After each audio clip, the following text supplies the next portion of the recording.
ప్రభుజీ ఎక్కువగా భగవంతుని నమ్మిన వాళ్ళకి, భగవంతునికి ఎక్కువ చేరువలో ఉన్న వాళ్ళకి ఇబ్బందులు వస్తాయని అంటుంటారు కదా ప్రభుజీ. మామూలుగా వింటూ ఉంటాము. అదంతా ఎంతవరకు నిజం అంటారు? అసలు నిజంగా భగవంతుడి దగ్గర ఉన్న వాడికి కష్టాలు రావు అనేది ఎంత అబద్ధమో, భగవంతుడి దగ్గర ఉన్న వాళ్ళకి ఎక్కువ కష్టాలు వస్తాయి అనేది కూడా అంతే అబద్ధం. ఈ ప్రపంచంలో అందరికీ కష్టాలు సుఖాలు వచ్చి తీరుతాయి. ఇప్పుడు చూడండి, నేను చెప్పాను అనుకోండి, ఈ సంవత్సరం ఎండాకాలం లేదు, మీరు నమ్ముతారా? ఎలా సాధ్యపడుతుంది ప్రభుజీ? పడదు కదా. నేను చెప్పాను అనుకోండి, ఈ సంవత్సరం ఓన్లీ ఎండాకాలం ఉంటుంది, వర్షాకాలం ఉండదు, చలికాలం ఉండదు అని అంటే మీరేమంటారు? ఓ బాగుంది, చాలా బ్రహ్మాండంగా ఉంటుంది. వినటానికి బాగుంది, కానీ ఎలా జరుగుతుంది? అంతే కదా. అలా ఉండదు కదండి. వర్షాకాలం వచ్చినప్పుడు చలికాలం వస్తుంది, చలికాలం అయిపోయాక ఎండాకాలం వస్తుంది, ఎండాకాలం అయిపోయాక మళ్ళీ చలికాలం వస్తుంది, వర్షాకాలం వస్తుంది. ఇది ప్రపంచంలో అందరికీ తెలిసిన విధం. అలానే మన జీవితంలో కష్టాలు వస్తాయి, దాని తర్వాత సుఖాలు వస్తాయి, దాని తర్వాత కష్టాలు వస్తాయి, దాని తర్వాత సుఖాలు వస్తాయి. కష్టం సుఖం, కష్టం సుఖం ఈ మానవ జన్మలో ఒక పార్ట్ మాత్రమే. దీన్ని అండర్స్టాండ్ చేసుకొని యాక్సెప్ట్ చేసుకోవాలి ఫస్ట్ విషయం. దీనికి భగవంతుడికి ఎటువంటి సంబంధం లేదు. నీ జీవితంలో అంటే మనందరి జీవితంలో కష్టము సుఖము, ఎలా అయితే ఎండాకాలం వస్తుందో, ఎలా అయితే వర్షాకాలం వస్తుందో, ఎలా అయితే చలికాలం వస్తుందో, అలానే కష్టము సుఖము మిక్స్డ్ కాలం మూడు మన జీవితంలో ఉంటాయి, ప్రతి ఒక్కళ్ళ జీవితంలో. మరి భగవంతుడు ఏం చేస్తాడు? భగవంతుడు ఏమైనా కష్టాలు తీసేసే వాడిని, నేను కష్టాలు తీయడానికే భగవంతుని మనం అపాయింట్ చేసుకున్నాము అని మీరు అనుకుంటున్నారా? చాలా మంది ఏమనుకుంటారో తెలుసా అండి, వాడు నా పనివాడు, నాకు ఏదైనా కష్టం వస్తే వాడు దాన్ని క్లీన్ చేయాలి, ఇలా భగవంతుని భావిస్తారు. ఇది కరెక్ట్ భావన అంటారా?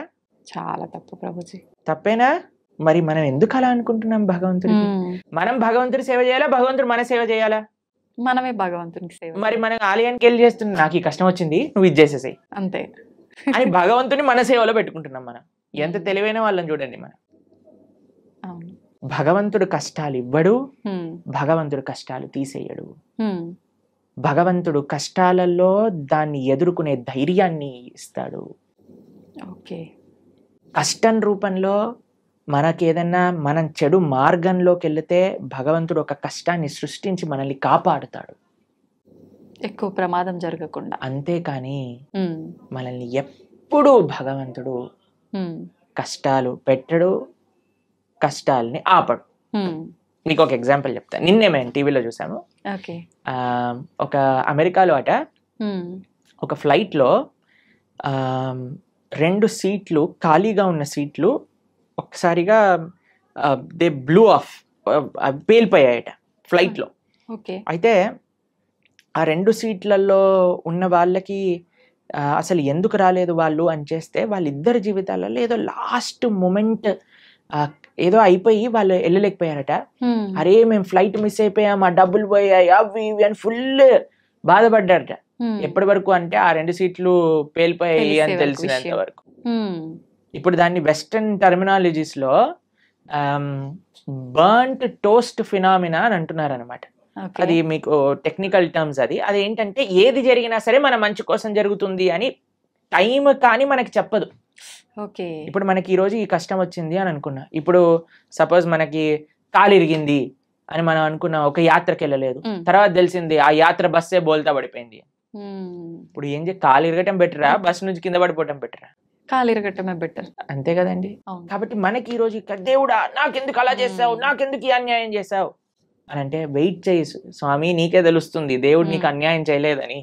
మనకు ఆ ఓపిక లేదంటే, ఓపిక లేదు, అర్థం చేసుకోగలిగే ఆలోచన లేదు. మనకేంటి వెంటనే అయిపోవాలి, ఇది నాకు ఇలా 2 minutes లో మ్యాగీ రెడీ అయిపోయింది, 2 minutes లో నాకు కష్టం ఎందుకు పోవట్లేదు అని మనం తయారైపోయినాం. దీనికి తగ్గట్టు చెప్పేవాళ్ళు కూడా, మీరు ఇది చేసేయండి ఈ కష్టం అలా పోతుంది, ఈ మంత్రం చెప్పండి అలా పోతుంది. అది దట్ ఈస్ నాట్ ప్రాక్టికల్ అండి. దుఃఖాలయం అశాశ్వతం. ఈ ప్రపంచంలో దుఃఖాలు వస్తాయి, దాన్ని ఎదుర్కొనే ధైర్యం కోసం భగవంతుని ఆశ్రయించు. రాముడిగా వచ్చాడు భగవంతుడు, రాముడికి కష్టాలు రాలేదా అండి? మీరు ఒకసారి రాముడి దగ్గరికి వెళ్ళి, రామా నాకు అసలు ఏ కష్టాలు రావద్దు జీవితంలో అంటే, పాపం రాముడు ఏమనుకుంటాడండి, నేనే అన్ని కష్టాలు పడ్డాను, నువ్వు నాకే కష్టాలు వద్దు అని అడుగుతున్నావా నా దగ్గరకు వచ్చి అని కూడా చెప్పండి. జనాలు ఏం చేస్తున్నారంటే అండి, ఇప్పుడు ఇక్కడ కష్టం తీరకపోతే దేవుని మార్చేస్తున్నారు. ఆ, దేవుని మార్చడం కాదు, మొత్తం ఏకంగా ధర్మాన్ని మార్చేస్తున్నారు. దేవుళ్ళని తిట్టడము, మళ్ళీ ఎందుకు నిన్ను పూజించాలి అది ఇది మామూలుగా తిట్టరు ప్రభుజీ అదే కొంతమంది. అంటే చేసేదేమో నువ్వు, అనేదేమో భగవంతుడు. భగవంతుని. ఎంత విచిత్రం చెప్పండి. నీ కర్మలకి నువ్వే బాధ్యుడివి. ఉమ్, నువ్వేదైతే తప్పు చేసావో అది నీ జీవితంలో కష్టంగా వచ్చి తీరుతుంది. దాన్ని ఎదుర్కో, దాన్ని అనుభవించు, అప్పుడే ఆ కర్మ పోతుంది. ఓకే. కాబట్టి ఇప్పుడు ఒక చిన్న పిల్లవాడు చదువుకోలేదండి, ఉమ్, ఎగ్జామ్లో ఫెయిల్ అయ్యాడు.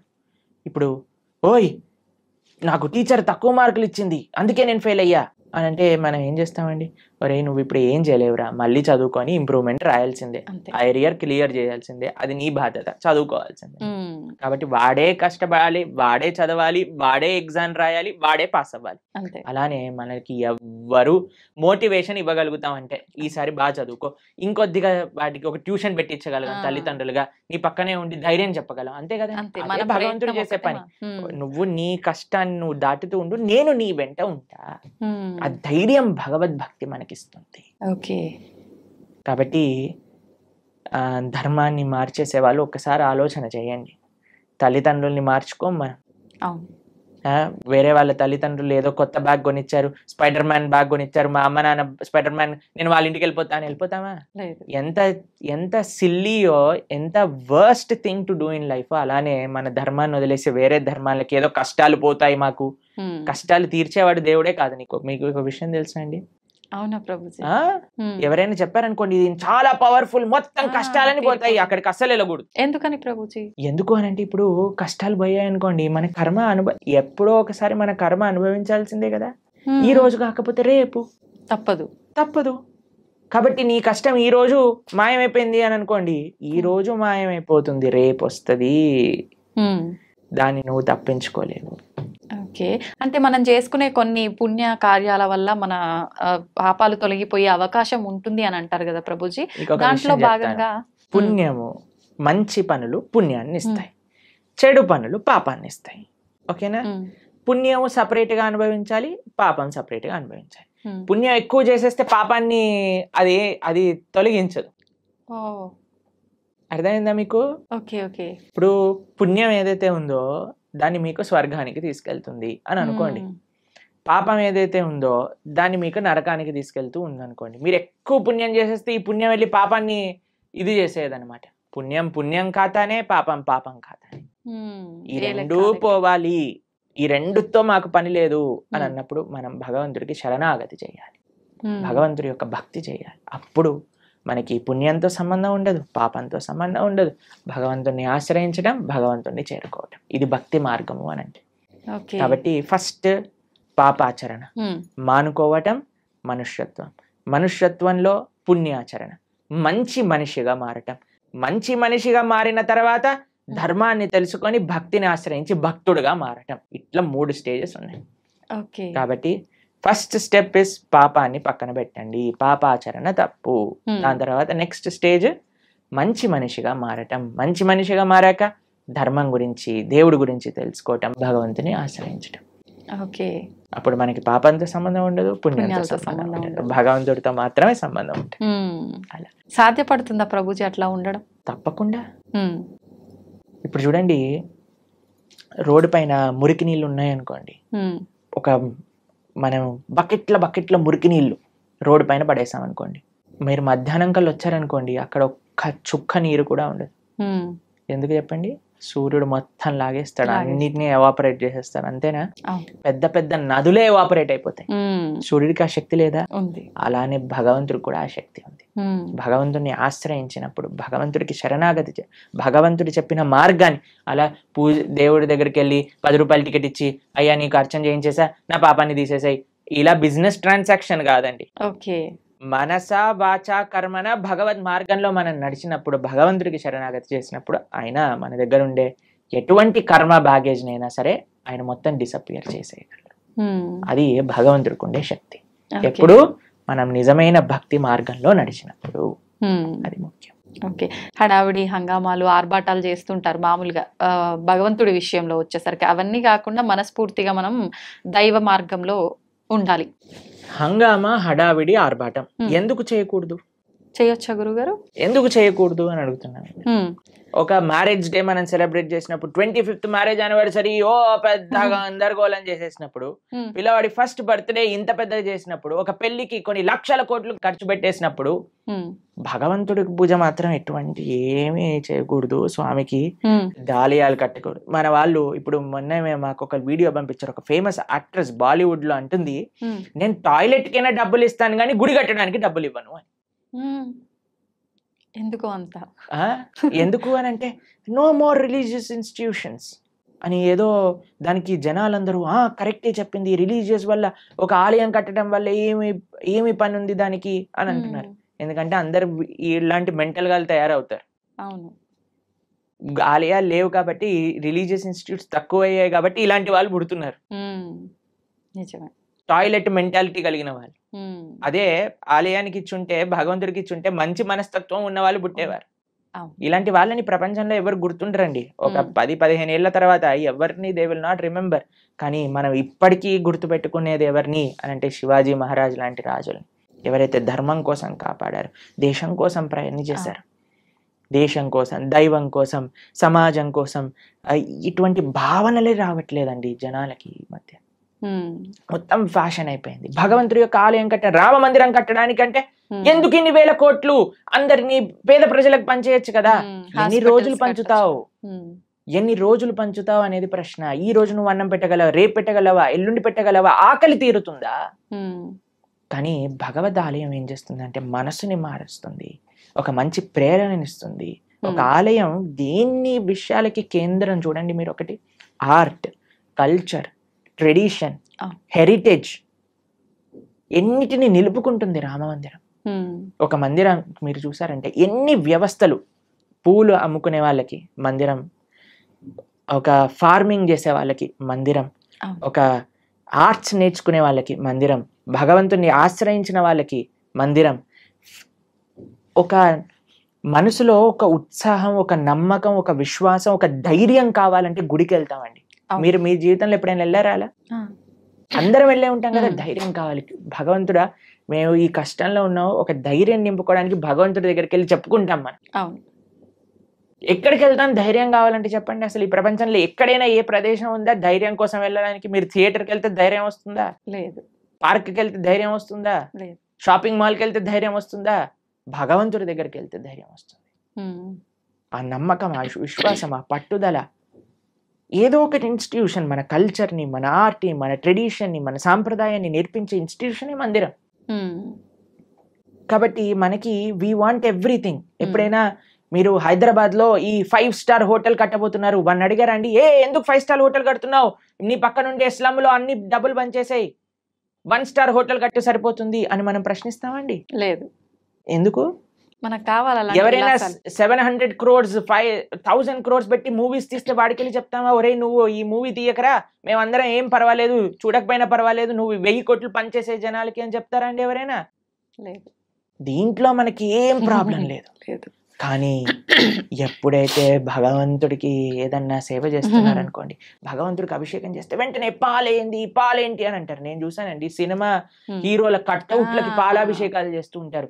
రాజకీయ నాయకులకి, కరెక్ట్ రాజకీయ నాయకుల విగ్రహాలకు పాలాభిషేకం. అప్పుడేమైంది మన నీతి? మనకు నచ్చిన పని చేస్తే తప్పులేదు. మీరు చూసారండి ఇప్పుడు కొత్తగా ఈ ట్రెండ్ లో ఏమంటామంటే ఆ న్యూ ఇయర్ పార్టీలు అవి ఇవి అని చేసుకుంటారు కదా, దాంట్లో షాంపైన్ బాటిల్స్ లోంచి షాంపైన్ అంతా ఇలా పోతూ ఉంటుంది చూసావా? అప్పుడు నీకు డబ్బులు వేస్ట్ కాదే, 5,000 10,000 ఎంత ఉంటాయో మనకు తెలియదు, కానీ అవన్నిటిని నేల కొరగటంలో నీకేం తప్పులేదు, పిచ్చి గంతులు వేయటంలో నీకు తప్పులేదు, పబ్బులు కట్టడంలో తప్పులేదు, రెస్టారెంట్స్ కట్టడంలో తప్పులేదు, మాల్స్ కట్టడంలో తప్పులేదు, సినిమా థియేటర్లు కట్టడంలో తప్పులేదు, మందిరం మాత్రమే తప్పు. ఎందుకంటే భగవంతుడు మంచివాడు కాబట్టి. పాపం వాడు ఏమన్నది కదండి, నవ్వుతూ అలా నించుంటాడు. భగవంతుని కూడా తప్పట్లే. భగవంతుడిని ప్రేమతో ఉండే వాళ్ళ దగ్గర ఆయన ఉంటారండి, అది వేరే విషయం. ఆయన ఏం ఎక్స్పెక్ట్ చేయట్లేదు మనం ఇంత పెద్ద గుడి కడతాం అంత గట్టు, అది మన కృతజ్ఞత. కాబట్టి జనాలు అందులో ఆర్భాటాలు వద్దు అని కేవలం భక్తిలో అనుకుంటే తప్పు. లేదండి మాకు మా జీవనమే సరళం, మేమే ఒక మ్యారేజ్ డే వచ్చింది అనుకోండి, ఆలయానికి వెళ్ళి దండం పెట్టుకుంటాం. అలానే భగవంతుడి యొక్క ఉత్సవం వచ్చిన ఆలయానికి వెళ్దాం.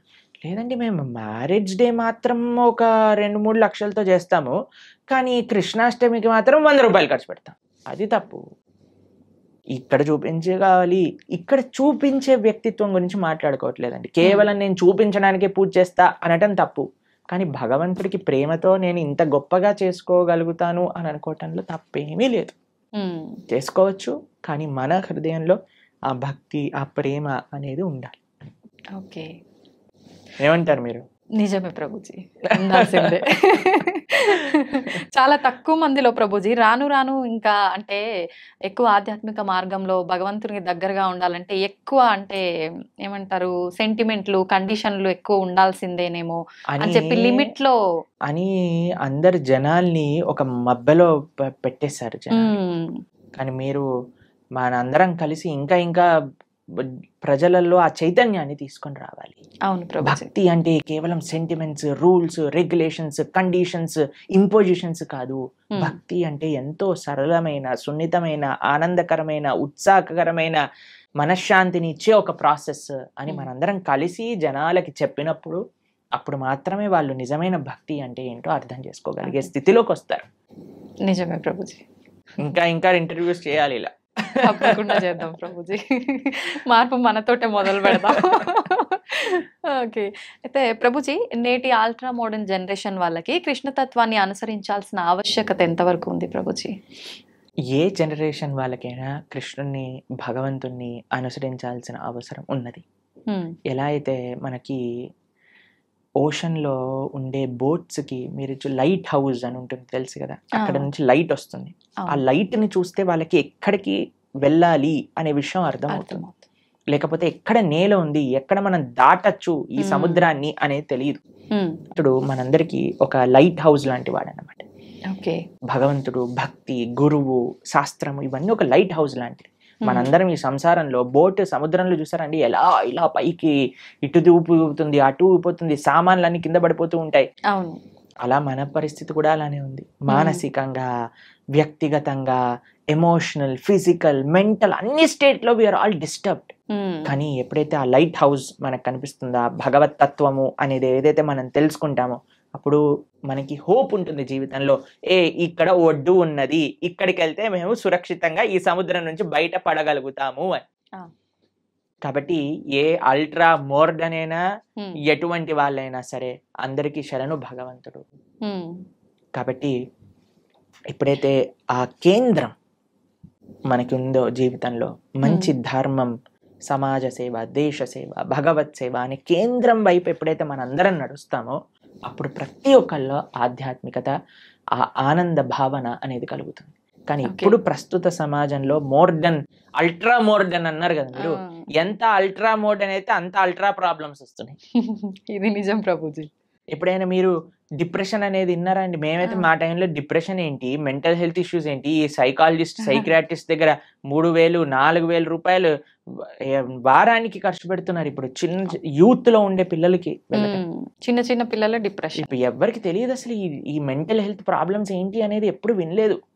ఒకళ్ళు చెప్పారు, ప్రభుజీ మేము వెళ్ళి మా అమ్మకి చెప్పాను నాకు డిప్రెషన్ ఉందంటే, నువ్వు పారాసెటమాల్ వేసుకో తగ్గిపోతుంది అని చెప్పిందట వాళ్ళ అమ్మ. ఎందుకంటే పాపం తెలియదు కదా ఎవరికి మెంటల్ హెల్త్ అంటే ఏంటి, డిప్రెషన్ అంటే ఏంటి అని. అలాంటిది భారతదేశం. ఎంత మీరు అల్ట్రా మోడర్న్, సూపర్ మోడర్న్ అవుతుంటే అంత మనకి mental health problems, physical health problems. ఇప్పుడు చూడండి, ఎవరిని అడిగినా సరే నాకివ్వి నాకవ్వి అని చెప్తున్నారు. ఇంతకు ముందు అలా మీరు చూసారండి మీ వయసులో ఎప్పుడైనా? మీరు ఎప్పుడైనా మెంటల్ హెల్త్ విన్నారా మీ చిన్నప్పుడు? మేము డిప్రెషన్ లో ఉన్నామండి, స్ట్రెస్ లో ఉన్నామండి, యాంగ్జైటీలో ఉన్నామని ఎప్పుడైనా విన్నారా మీరు? అలాంటి పదాలు ఎందుకు? మీరు అల్ట్రా మోడర్న్ సొసైటీలో లేరు కాబట్టి. ఇప్పుడు ఎందుకు వినాల్సి వస్తుంది? అల్ట్రా మోడర్న్ సొసైటీ తయారైంది కాబట్టి. కాబట్టి ఎంత మనం మన సంస్కృతిలో మన ఫౌండేషన్, ఇప్పుడు చూడండి, ఫౌండేషన్ స్ట్రాంగ్ ఉంటే బిల్డింగ్ ఉంటుంది. ఫౌండేషన్ వీక్ ఉంది అనుకోండి, బిల్డింగ్ కదిలిపోతుంది. మనకి ఇప్పుడు ఫౌండేషన్ వీక్ ఉంది. పెద్ద పెద్ద స్కై స్క్రేపర్ బిల్డింగ్లు కట్టేస్తున్నాం, కానీ ఫౌండేషన్ లేదు కదా, ఎప్పుడు కూలిపోతుందో తెలియదు. ఫౌండేషన్ ఏంటి? అదే ఆధ్యాత్మికత. ఓకే, మీరు ఎంత పెద్ద బిల్డింగ్ కట్టుతున్నారు అన్న దాంతో మీరు అల్ట్రా మోడర్న్ అవ్వండి, సూపర్ అల్ట్రా మోడర్న్ అవ్వండి, super super super duper ultra modern అవ్వండి, నో ప్రాబ్లం. కానీ నీ ఫౌండేషన్ ని చూసుకో, బేస్ ఎలా ఉంది. బేస్ కానీ ఆధ్యాత్మికత కానీ ఉంటే మీరు ఎంత పెద్ద బిల్డింగ్ కట్టినా అది స్ట్రాంగ్ గా ఉంటుంది. కాబట్టి we're concerned about the foundation. We are not concerned about what you are doing. కానీ ఏ భావనతో చేస్తున్నాము, దేన్ని ఫౌండేషన్ చేసుకొని మన జీవితంలో ఎదుగుతున్నాము అనేది మనకి ముఖ్యం. ఓకే. ఇప్పుడు అంటే మాట్లాడుకోవడం వరకు బాగానే ఉంటుంది ప్రభుజీ. చెప్తాము, వింటారు, వదిలేస్తారు. నిజంగా మనం ఆధ్యాత్మిక మార్గంలోకి తీసుకురాగలమంటారా ఈ ప్రస్తుతం ఉన్న సమాజంని? తప్పకుండా. ఏ రకంగా? ఎవరైతే సిన్సియర్గా ఉంటారో, మా జీవితంలో మేము భగవంతుడికి చేసే ఆ చిన్నపాటి సేవలో ఎంతో మంది జీవితాలు మారటం మేము స్వయంగా చూసాం. అంతేందుకంటే మా జీవితం కూడా మారింది కదా, మేము అవును. ఒకళ్ళని విన్నందుకు వల్ల, మా గురువుని మేము ఆశ్రయించి అనేది చెప్పే మంచి విషయాలను సీరియస్ గా తీసుకోవటం వల్ల కదా నా జీవితం మారింది. అంతే. లేదా ఈ సమయంలో నాకు 28 years, ఇప్పుడు నేను ఏదన్నా చేస్తుండేవాడిని. ఆ, కానీ మా జీవితం మారింది అని అంటే, ఇప్పుడు నేను మారినప్పుడు ఎందుకు మారలేరు 10 మంది? కాబట్టి మా జీవితంలో మేము ఎన్నో వేల మంది జీవితాలను మార్చి మంచి మార్గంలో వెళ్ళటం మేము స్వయంగా మా సొంత జీవితంలో చూసాం. ఓకే. అది శాస్త్రవాకు. ఎవరైతే భగవంతుడి గురించి మంచి హృదయంతో భగవంతుడు ఇచ్చిన మెసేజ్ని యాక్సెప్ట్ చేస్తారో జీవితంలో, వాళ్ళు తప్పక మారతారు. That is not difficult thing at all.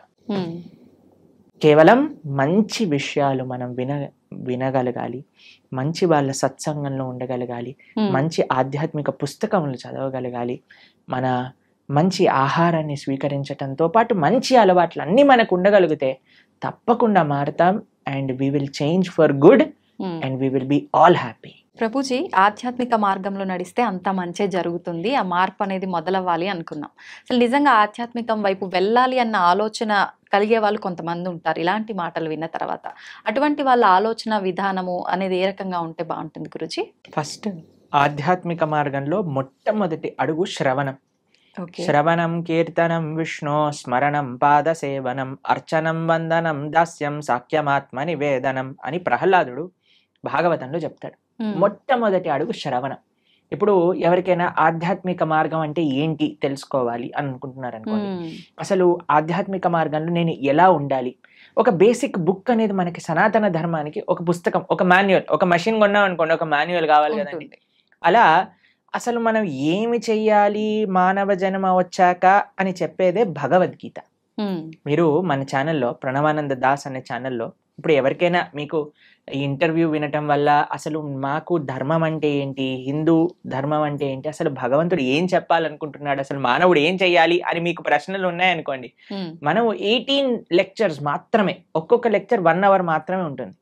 Pranavananda Das ఛానల్లో మీరు వెళ్ళి ప్లేలిస్ట్ లో భగవద్గీత అని మీరు చూసారనుకోండి, కేవలం సింపుల్ 18 lectures. ఇప్పటి వరకు సుమారుగా 8 లక్షల మంది పైగా ప్రవచనాలు విని ఉన్నారు ఆల్రెడీ. కాబట్టి మీరు జస్ట్ దాన్ని 18 lectures వినండి, 1 to 18 కంప్లీట్ చేసే లోపల మీకు మొత్తం క్లారిటీ వస్తుంది జీవితంలో మనం ఏం చేయాలి. It is very simple. దాని తర్వాత ఫస్ట్ స్టెప్ శ్రవణం అయిపోయాక మెల్లమెల్లగా ఒక్కొక్క అడుగు మిమ్మల్ని ముందుకు తీసుకెళ్తుంది ఆ శ్రవణం యొక్క శక్తి వల్ల. కాబట్టి మీరు ఇప్పుడు హాలిడేసే కాబట్టి మీకు అంత బిజీగా ఉండరు అని నేను భావిస్తున్నాను. కాబట్టి అట్లీస్ట్ ఈ సమ్మర్ హాలిడేస్లో ఈ 18 lectures భగవద్గీత, సంపూర్ణ భగవద్గీత ప్రణవానంద దాస్ అనే యూట్యూబ్ ఛానల్లో మీరు విని చూడండి. మేము చాలా సింప్లిఫైడ్ వేగా అందరికీ సనాతన ధర్మం గురించి ఎక్స్ప్లెయిన్ చేసే ప్రయత్నం చేశాం ఆ వీడియోస్లో. కాబట్టి మీరు చూసి మీ యొక్క భావనలు వ్యక్తపరచండి. తప్పకుండా I think that will be a guiding light for everybody. ఎందుకంటే భగవద్గీత శాస్త్రమే అటువంటిది. కాబట్టి ఇది ఫస్ట్ స్టెప్. ఎందుకంటే అన్ని స్టెప్స్ ఒకసారి చేయకూడదు కదండి. నెక్స్ట్ ఇంటర్వ్యూలో సెకండ్ స్టెప్ గురించి మాట్లాడుకుందాం. ఇప్పుడు ఫస్ట్ స్టెప్ భగవద్గీత 18 lectures వినటం. ఓకే, శ్రవణం. అయితే ప్రభుజీ, చాలా మంది ఎక్కువగా భగవంతుని ఆరాధనలో ఆధ్యాత్మిక మార్గంలో ఉంటూ ఉంటారు, యథావిధిగా నాన్ వెజ్ అవన్నీ తీసుకుంటూ ఉంటారు. అలాంటి వాళ్ళు చేసే ఆధ్యాత్మికత, నాన్ వెజిటేరియన్ రెండు ఒక దాటిలోకి రావు. నాన్ వెజిటేరియన్ ఆధ్యాత్మికం అవ్వలేడు. ఆధ్యాత్మికంగా వెళ్ళే వ్యక్తి నాన్ వెజిటేరియన్ తినలేడు. పూజలు పునస్కారాలు వేరే విషయం అండి. పూజలు పునస్కారాలు చేస్తూ నువ్వు నాన్ వెజిటేరియన్ తింటున్నావు, అది వేరే విషయం. కానీ ఆధ్యాత్మికత అనేసరికి భగవంతుడు ఏంటి, భగవంతుడు ఏం చెప్పాడు అని అర్థం చేసుకోవటం ఆధ్యాత్మికత. భగవంతుడు నన్ను ఎలా జీవించమని చెప్పాడో అర్థం చేసుకొని జీవించటం ఆధ్యాత్మికత. మనం 100 పూజలు చేయి, పునస్కారాలు చేసుకొని ఏదైనా చేసుకోండి, కానీ భగవంతుడు జీవించమన్న జీవన విధానాన్ని మనం ఆచరించకపోతే he will not care for us. ఇప్పుడు చూడండి, మీకు మీ పిల్లలు ఉన్నారు, మీరు చెప్పిన మాట వినటం మీకు ముఖ్యమా? మీరు చెప్పిన విధంగా వాళ్ళు ఉండటం మీకు ముఖ్యమా? లేదా మీరు చెప్పిన విషయాలు ఏమీ పాటించకుండా బయటికెళ్ళి మా అమ్మ ఇంత గొప్పది, మా అమ్మ అంత గొప్పది, మీ ఫోటో పెట్టుకొని రూమ్లో రోజు ప్రొద్దున అగరబత్తులు తిప్పేసి ఆరతులు పెట్టేసి మీకు పెద్ద పెద్ద మాలలు వేయటం ముఖ్యమా? మీరు చెప్పండి, ఏది మీకు సంతోషాన్ని ఇస్తుంది? చెప్పిన మాట ఆచరిస్తే అంతే కదా. అంతే. చెప్పిన మాట ఆచరించి మీరు పెద్దగా ఏం చేయకపోయినా మీరు ఆనందంగానే ఉంటారు కదా. అన్న చదువుకో, మంచిగా ఉండు, 10 మందితో మంచి చెయ్యి, నువ్వు ఎప్పుడు బాగుండాలి, అది మీరు చెప్పిన విధానాన్ని వాళ్ళు ఫాలో అవుతాయి కదా. అదే ఆధ్యాత్మికత అంటే. భగవంతుడు ఏం చెప్పాలనుకుంటున్నారో తెలుసుకొని దాన్ని ఫాలో అవ్వటం ఆధ్యాత్మికత. భగవంతుడు ఫోటోలు పెట్టి ఓ ఓ అని తిప్పేటాల ఆధ్యాత్మికత కాదు. ఎప్పుడు వరకు మనం ఆయన మార్గాన్ని ఫాలో అవ్వకపోయినంత వరకు. ఒక్కసారి మనం ఆయన చెప్పే విధానాన్ని ఫాలో అవుతూ మిమ్మల్ని ప్రేమతో, ఇప్పుడు చూడండి మీ పిల్లలు మీరు చెప్పిన విషయాలు అన్నీ మంచిగా విని మీ పుట్టినరోజు రోజు ఒక గ్రీటింగ్ కార్డ్ చేసి మీకు చాలా సేపు కష్టపడి ఒక గ్రీటింగ్ కార్డ్ చేసి ఇచ్చారనుకోండి, మీకు ఎంత సంతోషం ఇస్తుంది. అరే మా పిల్లలు ఎంత బంగారు కొండలరా, నేను చెప్పిందన్ని మాటలు వింటారు, నాకు ఇంత ప్రేమ గ్రీటింగ్ కార్డ్ తీసుకొచ్చారనిపిస్తుందా? అలానే భగవంతుడికి కూడా మనం ఎప్పుడైతే ఆయన మాటలు విని ఆయన ఆరాధన చేస్తామో అప్పుడు ఆయనకు అంత సంతోషం వస్తుంది. మీ మాటలు ఎప్పుడు వినకుండా, మిమ్మల్ని ఎప్పుడు పట్టించుకోకుండా బర్త్డేకి మాత్రం పెద్ద గిఫ్ట్ తీసుకొచ్చా, ఏంది ఈ గిఫ్ట్, అరే కనీసం ఎవడు అడిగాడు నిన్ను అని అంటారు, అంతే కదా. అలానే భగవంతుడు మన పూజలు కూడా అలానే అనిపిస్తాయి. ఇది ఖచ్చితంగా అందరూ తెలుసుకోవాల్సిన విషయం, అంతే కదా. ప్రభుజీ పిల్లల టాపిక్ వచ్చింది కాబట్టి నేటి బాలలే రేపటి పౌరులు అంటారు. అయితే అటువంటి పిల్లల్ని మనం పెంచే విధానము కరెక్ట్ గా ఉండకపోవడం వల్ల అంటే ప్రభావం పడుతుందా, లేదంటే విద్యా వ్యవస్థ ప్రభావం ఏమైనా ఉంటుందా ప్రభుజీ? అన్ని ప్రభావం. మనం పెంచే విధానం, విద్యా వ్యవస్థ, టీచర్లు, మీడియా, వాళ్ళు చూపించేవి, వాళ్ళు ఉండే ఫ్రెండ్స్, అన్నిటినీ ప్రభావం ఉంటుంది. కరెక్ట్, అన్నీ కూడా జాగ్రత్తగా ఉండాలి.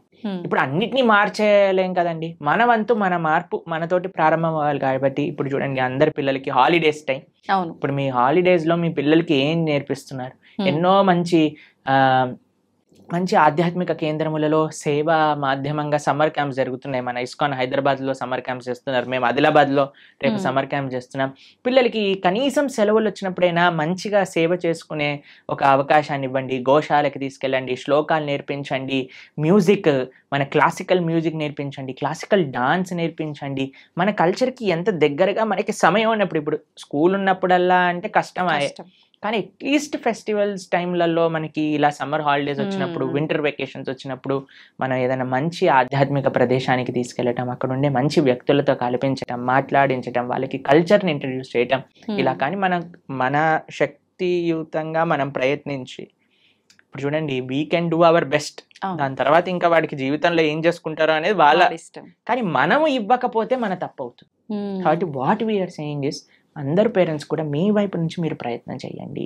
ఇప్పుడు సమ్మర్ హాలిడేస్ వచ్చాయి, మంచి ఆధ్యాత్మికంగా అలానే విశేషాలు అన్నీ కూడా నేర్పించేటట్టుగా మంచి విశేషాలు నేర్పించండి. మ్యూజిక్లో మంచి విశేషాలు, డాన్స్లో మంచి విశేషాలు, శ్లోకాల్లో మంచి విషయం, అన్నిట్లో మంచి ఉంది, ఆ మంచిని నేర్పించండి అని చెప్తున్నా, అంతే. ఓకే. కాబట్టి సమయం ఉన్నప్పుడు పిల్లల్ని ఎంగేజ్ చేయాలండి. పిల్లలకి ఫ్రీ టైం ఇస్తే వాళ్ళు పాడైపోతారు. కాబట్టి మీకు సమయం ఉన్నప్పుడు మీరు కానీ హాలిడేస్లో వాళ్ళని ఎంగేజ్ చేయలేదనుకోండి, ఫోన్కి అడిక్ట్ అయిపోతారు, టీవీకి అడిక్ట్ అయిపోతారు, తర్వాత టెలివిజన్కి అడిక్ట్ అయిపోతారు. ఇవన్నీ మనకు వద్దు అన్నప్పుడు వాళ్ళని మార్నింగ్ టిల్ నైట్ స్కిల్స్లో ఎంగేజ్ చేయండి. స్విమ్మింగ్ నేర్పించండి, ఇన్స్ట్రుమెంట్స్ నేర్పించండి, ఎక్సర్సైజ్కి తీసుకెళ్ళండి. బయట ఎంత వీలైతే అంత మనం ఉంచడానికి ప్రయత్నం చేయాలి. మీరు బయట ఉండాలి, మీరు ఫోన్ పట్టుకొని కూర్చున్నాడు అనుకోండి, వాడు ఫోన్ పట్టుకొని కూర్చుంటాడు. కాబట్టి let us all use this time nicely. ఈ సమయం మనకి ఏదైతే ఉందో దాన్ని బాగా యూజ్ చేసుకొని పిల్లల్ని ఒక మంచి ట్రాక్లో పెట్టేటట్టుగా మనం ముందుకు తీసుకెళ్ళాలి. మీ అందరికీ మంచి వేసవి సెలవులలో మంచి ఆధ్యాత్మిక మార్గం వైపు మీరు నడుస్తూ మీ పిల్లల్ని నడిపిస్తారు అని భావిస్తూ, హరే కృష్ణ. Thank you Prabhuji. నిజంగా మీరు చెప్పినవన్నీ వింటుంటే నిజంగా ఇదంతా నిజమే కదా, ఎందుకు ఎక్కడ మిస్ అవుతున్నాం అందరం ఇవన్నీ పాటించడంలో అనిపిస్తోంది ప్రభుజీ. ప్రతి ఒక్కరికి కూడా అలా అనిపించాలనే కోరుకుందాం, మార్పు మొదలవ్వాలనే కోరుకుందాం ప్రభుజీ. చాలా మంచి విషయాలు తెలియజేశారు. Thank you Prabhuji. హరే కృష్ణ. హరే కృష్ణ ప్రభుజీ. హరే కృష్ణ.